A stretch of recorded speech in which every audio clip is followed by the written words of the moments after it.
Во ова издание, пријателски искрен телефонски разговор меѓу американскиот и мексиканскиот претседател Трамп и Обрадор за заедничка програма за отварање повеќе работни места во Централна Америка.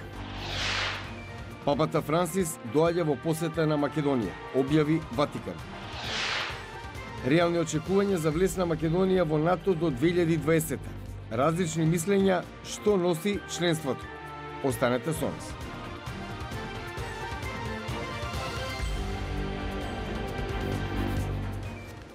Добро вечер. Ова е ТВ журналот Ньюсфлеш на Гласот на Америка на македонски. Јас сум Јане Бојаджиевски. Владата во Скопје денеска информираше дека папата Франсис на 7 мај идната година на покана на Македонија за прв пат ќе посети земјата. Неговата светост, папата Франциск, прифаќајќи ја поканата од највисоките власти на државата и на католичката црква, ќе оствари апостолско патување во Република Македонија на 7 мај 2019 година, при што ќе го посети градот Скопје, родниот град на Света Мајка Тереза. Програмата на посетата и сите детали ќе бидат објавени благовремено и ќе ги добиете информациите на време. А од другите вести издвојуваме. Претседателите на САД и Мексико, Доналд Трамп и Мануел Лопес Обрадор, дискутирале за можноста да работат заедно на програма која ќе доведе до развој и отварање работни места во Централна Америка. Лопес Обрадор телефонскиот разговор со Трамп го опиша љубезен и пријателски. Претходно предложи да се вложат околу 30 милиарди долари во рок од 5 години за создавање работни места и да се адресира сиромаштијата во Централна Америка, надевајќи се дека на тој начин ќе се намалат причините поради кои во моментов има голем број мигранти. Британската премиерка Тереза Меј синоќа ја доби довербата од незината конзервативна партија, обезбедувајќи го на тој начин незиното лидерство за уште една година.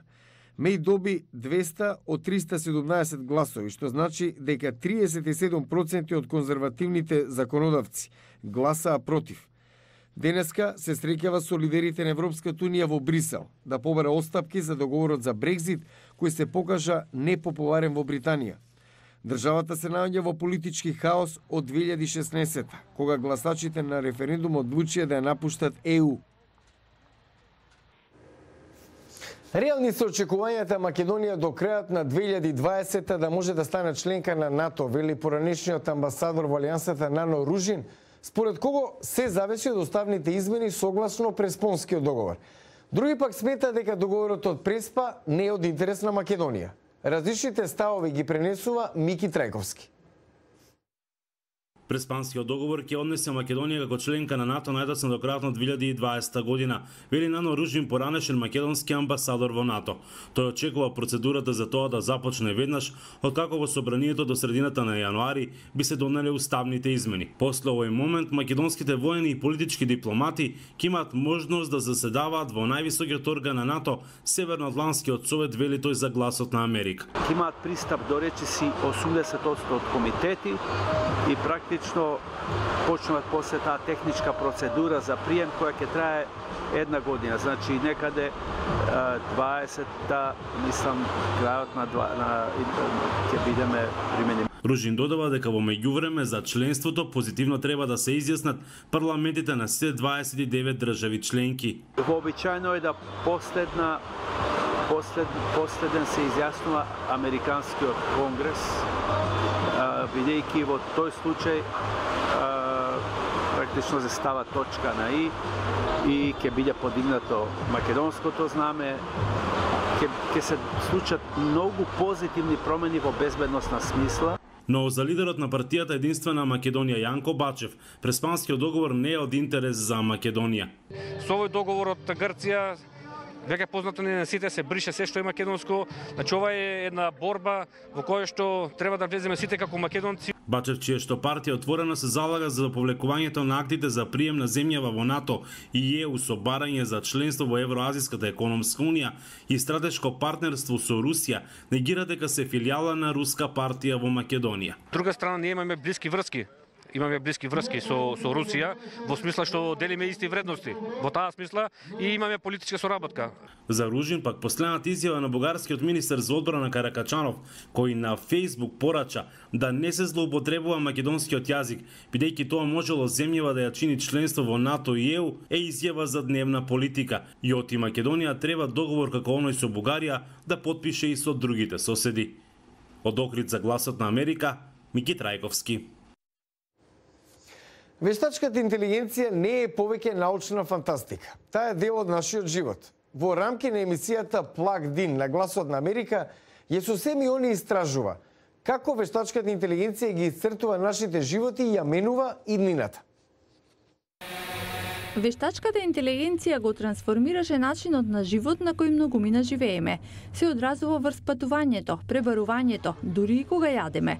Но рапидно растешката технологија покренува многу основни прашања, вели Бред Смит од правното одделение на Microsoft. Никој, ниту една влада или компанија треба да е над законот. Мислам дека мора да создадеме етички принципи и ултимативни закони со кои државите ќе одлучат како сакаат да се користи оваа технологија. Со алгоритми што се закануваат да го надминат нивото на човечка интелигенција. Вештачката интелигенција беше насочена во борбата против тероризмот, намалувањето на гладта на глобално ниво. Неодамнешниот пробив во имунотерапијата за лекување од рак веќе е граден врз вештачката интелигенција и има причина да се верува дека тоа ќе продолжи и ќе се забрзува. Но напредната вештачка интелигенција исто така значи именување на пазарот на трудот, особено врз необразованиот кадар. Кога нарачувате од автомобил во ресторан за брза исхрана, тоа го правите со човек кој ја презема вашата нарачка. Мислам дека за 5 години тој човек ќе ја загуби работата. Нарачката ќе ја презема компјутер кој перфектно гласовно ќе разбере што сакате. Смит додава, важно е напредувањето на вештините на работната сила, со цел да се прилагодат на барањата од новата ера. Ан Буј заедно со неговите браќа и сестри емигрирале од Виетнам во САД во доцните 80-ти. Неколку години подоцна во Ричмонд, Вирџинија им се придружиле родителите. Хунг Лај од Гласот на Америка го посети нивниот семеен ресторан кој помага нивниот нов град да стане позната дестинација за љубителите на пивото.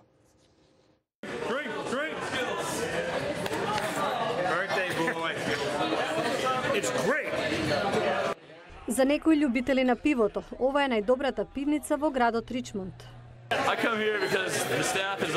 Доаѓам овде затоа што се е одлично. Услугата, пивото, собственикот. Исто така имаат поразновидни производи од било која пивница. Поголем дел од заслугата му припаѓа на собственикот и љубителот на пивото Ан Буј, кој открил дека во неговиот семеен ресторан американските пива не одат најдобро со виетнамските специјалитети. Предходно за мене американските пива имаа горчлив и силен вкус кој не го сакав. Белгиското пиво е благо и кисело истовремено. Затоа ресторанот започна да продава белгиски и германски пива кои одат добро со виетнамската храна која е свежа, која исто така е блага и кисела. Со големиот избор на белгиски и германски пива, Ан Буј ги привлекува љубителите на пивото. Тие го шират добриот збор за овој локал. Денес овде има повеќе од 50 точени пива. Ресторанот Меконг беше именуван за најдобра американска пивница 2 пати.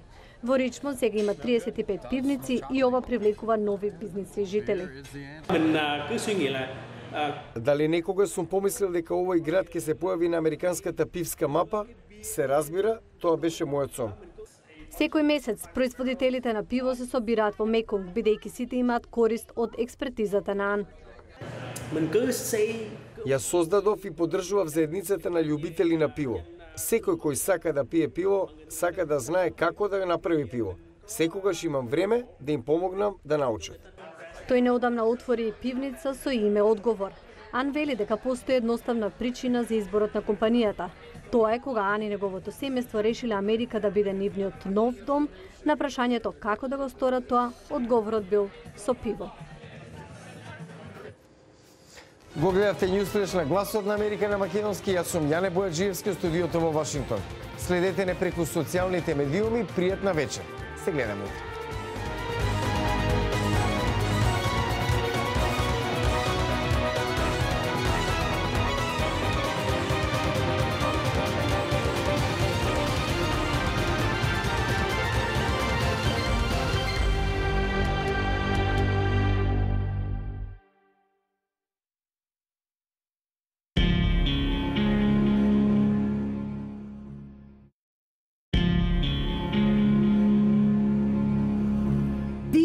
proudly presents the following National Geographic program as we continue to explore the world around us.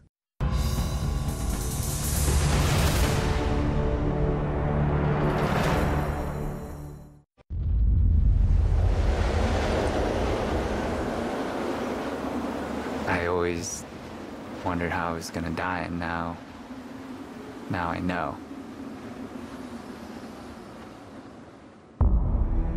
Meru is the culmination of all I've done, and all I've wanted to do is this peak and this climb. Conrad's reputation among climbers is flawless. I only go on expeditions with people that I know and that I trust.